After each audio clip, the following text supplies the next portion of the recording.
ഓം Shri Sai Ram. Doctor Sarah പവൻ, ഓസ്ട്രേലിയക്കാരൻ. പ്രശാന്ത് നിലയത്തിലെ ആശുപത്രിയിൽ സേവനത്തിന് വരും മുമ്പേ ഓസ്ട്രേലിയയിൽ സായി പ്രവർത്തനം ഗംഭീരമായി നടത്തിയ ഡോക്ടറായിരുന്നു അദ്ദേഹം.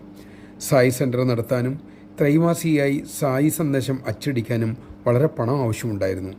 അതിനായി അദ്ദേഹം കഠിനാധ്വാനം ചെയ്തു, വലിയൊരു തുക സ്വരൂപിക്കുകയും ചെയ്തു. പണമിടപാടുകൾ നടത്തുവാനായി അദ്ദേഹം വിശ്വസ്തരെ ഏൽപ്പിച്ചു. ബാങ്കിൽ വലിയ തുക ലോൺ എടുത്തിട്ടുണ്ടായിരുന്നു. അത് അടയ്ക്കേണ്ട ചുമതലയും അവരെ തന്നെ ഏൽപ്പിച്ചു.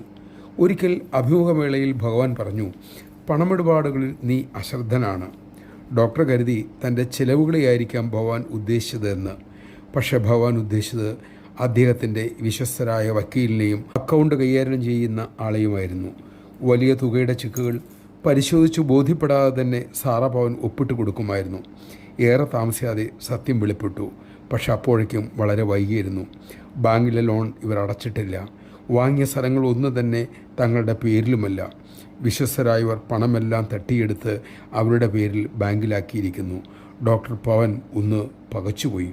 കോപം കത്തിക്കാളി. അപ്പോൾ ഭഗവാന്റെ ശബ്ദം ഉള്ളിൽ നിന്നും കേട്ടു, എനിക്ക് വേണ്ടത് നിന്നെയാണ്, നിൻ്റെ പണമല്ല. ഏതായാലും അദ്ദേഹം കേസ് ഫയൽ ചെയ്തു. വേണ്ടത്ര വേഗതയിൽ മുന്നോട്ട് പോയില്ല. പിന്നീട് പർത്തിയിലെത്തിയപ്പോൾ താൻ കേസ് പിൻവലിക്കാൻ പോവുകയാണെന്ന് അദ്ദേഹം ഭഗവാനെ അറിയിച്ചു. പക്ഷേ കേസ് തുടരാനാണ് ഭഗവാൻ അരുളിയത്. വർഷങ്ങൾക്ക് ശേഷം വിധി വന്നു. അത് അനുകൂലമായിരുന്നില്ല. ഭഗവാന്റെ നിർദ്ദേശപ്രകാരം വീണ്ടും കേസ് ഫയൽ ചെയ്തു. പക്ഷേ അതും വേണ്ടത്ര വിജയം കണ്ടില്ല. അദ്ദേഹം വിവരങ്ങളെല്ലാം സ്വാമിയെ അറിയിച്ചിട്ട് പറഞ്ഞു, ഭഗവാനെ, ഇപ്പോൾ $1 മില്യൺ നമുക്ക് നഷ്ടമായിരിക്കുന്നു.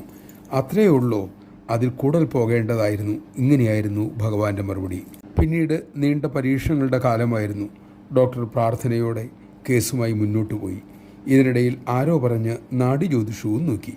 അതിൽ ഇങ്ങനെ കണ്ടു, രാമകൃഷ്ണൻ എന്ന പേരിൽ നമ്പൂതിരി സമുദായത്തിൽ കേരളത്തിലായിരുന്നു പൂർവ്വജന്മം. ക്ഷേത്രത്തിലെ ധനം ധാരാളം ദുരുപയോഗം ചെയ്തു. അതുവഴി പലർക്കും മനോനൊമ്പരമുണ്ടാക്കി. പക്ഷേ പൂർവ്വസുഹൃതത്താൽ ഒരു മഹാപുരുഷനുമായി ഈ ജന്മം സമ്പർക്കമുണ്ടായിട്ടുണ്ട്. സത്യസായി ബാബ എന്നാണ് അദ്ദേഹത്തിൻ്റെ പേര്. ഇങ്ങനെയൊക്കെ നാഡീജ്യോതിഷത്തിൽ കണ്ടതോടുകൂടി സാറാ പവന് ആശ്വാസമായി. ജയ് സായിരാം. നാം അനുഭവിക്കുന്ന ഓരോന്നിനും പിന്നിൽ ഒരു പഴയ കർമ്മമുണ്ട്. അതെന്തുമാകട്ടെ, ഈശ്വരവിശ്വാസത്തോടെ പ്രശ്നങ്ങളെ സധൈര്യം നേരിടാൻ ഭഗവാൻ നമ്മെ ഉപദേശിക്കുന്നു. വരുന്നതിനെ പരാതിയില്ലാതെ സ്വീകരിക്കാനും ഭഗവാൻ അരുളുന്നു. കാരണം ഭഗവാൻ നമുക്ക് തുണയായി എപ്പോഴുമുണ്ട്, നമ്മെ സംരക്ഷിക്കാനുമുണ്ട്.